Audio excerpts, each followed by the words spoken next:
ایک مرتبہ حضرت تشریف لائے مہاراشٹر کے ایک شہر میں. ایسے حضرت کا سفر تھا،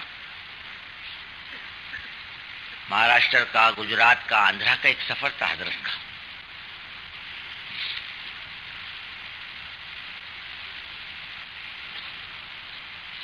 اس سفر میں حضرت کا ایک دن مہاراشٹر کا بھی بیچ میں سے گزرتے ہوئے ایک شہر میں طے کر لیا. حضرت ایک دن ہے، ہمیں دیتے جائیں آپ.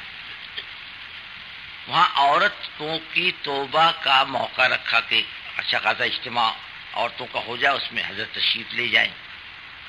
حضرت عورتوں کے اجتماع میں گئے، وہاں حضرت نے بات چیت کی، توبہ کرائی اور دعا کی اور نکلے. ایک آدمی گاڑی لے کر آیا اور حضرت کی گاڑی میں گھسنے لگے. حضرت میرے گھر چلو، میرے گھر میں بھی عورتیں جمع ہیں، وہاں حضرت بیٹھ فرما لیں. حضرت نے فرمایا بھائی تم نے یہاں کیوں نہیں جوڑا؟ یہاں سب عورتیں جوڑی تھی، تم نے کیوں نہیں جوڑا؟ نہیں حضرت میرے گھر چلو، عورتیں وہاں بھی بہت جمع ہیں، یوں ہیں یوں ہیں. حضرت کی گاڑی میں گھسنے لگا. حضرت نے فرمایا ایسا کر لو میں اتر جاتا ہوں، تم بیٹھ جاؤ. نہیں حضرت میرے کو بھی جگہ ہو جائے گی. وہ زبردستی حضرت کی گاڑی میں گھسا. حضرت نے اس کے جواب میں کیا کہا معلوم؟ پتہ چلتا ہے کام کرنے والوں نے تمہارا مزاج خراب کر دیا، اور کام کرنے والے تمہارے گھروں میں دعوتیں کھاتے ہیں، اس لیے تمہارا مزاج بگڑ گیا. بگاڑ کو پہچان لیا، ہمارا بگاڑ کیا ہے.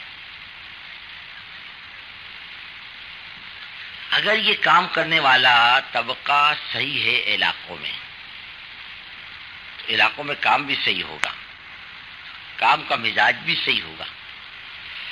اور کام کرنے والا اگر علاقوں میں ڈھنگ کا نہیں ہے تو کام بھی صحیح نہیں ہوگا اور کام کرنے والا بھی صحیح نہیں ہوگا.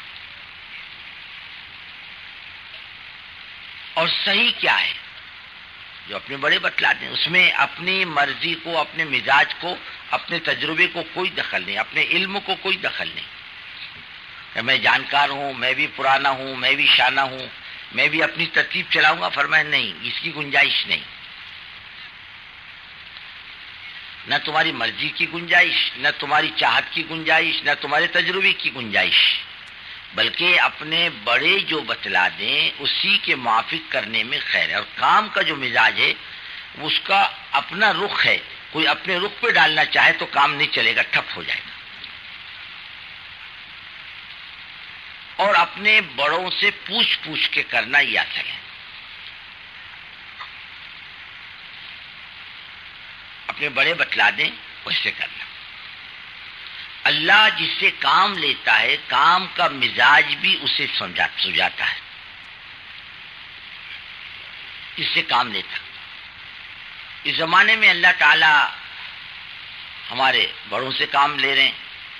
نظام الدین سے ایک مرتبہ حضرت بیت اللہ سے تشریف لائے، فرمانے لگے ایک ملک کسی علاقے کے عرب علاقے کے عالم تشریف لائے ملاقات کے لیے. فرمایا اس سے پہلے ملاقات نہیں ہوئی.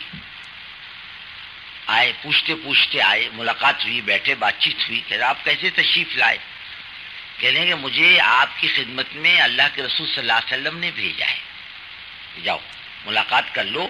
یہ وہ ہیں جن سے اللہ دنیا میں اپنی دین کی حفاظت کا اور خدمت کا کام لے گا، ان کی چلے گی دنیا میں.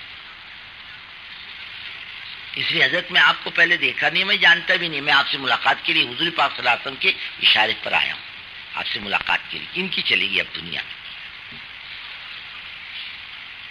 اور کام آگے بھی بڑھے گا. اتنا ذہن میں بنا لو. یہاں جو ہم آئے ہیں بزرگوں دوستوں، وہ اسی لیے آئے ہیں، اس لیے جمع ہوئے ہیں کہ ہمارے علاقے کا کام صحیح رخ پر پڑ جائے، کام والا بھی صحیح رخ پر ہو اور کام بھی صحیح رخ پر. جب آپ کی طبیعت بگڑی ہے تو اسامہ رضی اللہ تعالیٰ عنہ نے ملاقات کی اجازت چاہی تو اجازت نہیں دی. فرمایا نہیں، باہر ہی رہو، اندر آنے کی اجازت نہیں. حضرت عبداللہ ابن رواحہ رضی اللہ تعالیٰ عنہ کو امیر بنایا اور اللہ کے راستے میں جانے کے لیے، اور فرمایا عبداللہ شہید ہو جائیں تو فلاں، فلاں شہید ہو جائے تو فلاں. اس کے بعد میں کوئی بھی جھنڈا اٹھا لے. ایک یہودی کھڑا تھا، فرمایا اس ترتیب سے یہ لوگ شہید ہوں گے.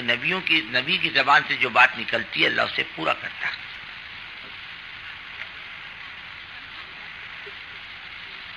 حضرت عبداللہ ابن رواحہ رضی اللہ تعالیٰ عنہ نے سوچا بھی زندگی کی تو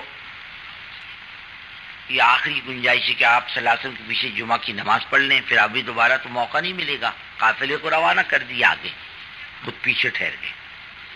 آپ صلی اللہ علیہ وسلم جب ممبر پر گئے تو عبداللہ ابن رواحہ کو مجمع میں دیکھا. عبداللہ تم اللہ کے راستے میں نہیں گئے؟ کہ نہیں حضرت، میں نے سوچا کوئی بال بچوں کے لیے کاروبار کے لیے نہیں رکا ہوں، میں آپ کے پیچھے جمعہ کی نماز پڑھنا چاہتا تھا، میری زندگی کا آخری جمعہ ہی. ساتھیوں سے کتنے دیر کے لیے پچھڑ گئے؟ بولے حضرت آدھا دن. اور میں نہیں، تم اپنے ساتھیوں سے 500 سال پیچھے جنت میں داخل ہونے سے رہ گئے. تمہارے ساتھی 500 سال پہلے جنت میں داخل ہوں گے اور تم 500 سال پیچھے داخل ہوں گے. تم آدھا دن نہیں پچھڑے، تم 500 سال پچھڑے.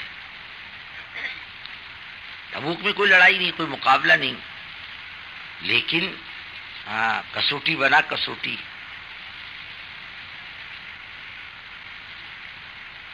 لوگوں نے کہا گرمی میں مت نکلو، بہت گرمی ہے. اللہ نے کہا قل نار جہنم اشد حرا، ان سے کہو جہنم کی گرمی اس سے زیادہ سخت ہے. اگر ان کی سمجھ میں بات آئے تو جہنم کی گرمی اس سے زیادہ سخت ہے. اور جو نہیں گئے ان کے بائیکاٹ کا بھی مسئلہ آپ نے کتاب میں سنایا ہوگا، بات چیت میں بھی سنائی ہوگی کہ ان کا بائیکاٹ کیا گیا اور ان سے بات چیت بند کر دی گئی، علیق سلیق ختم کر دیا گیا.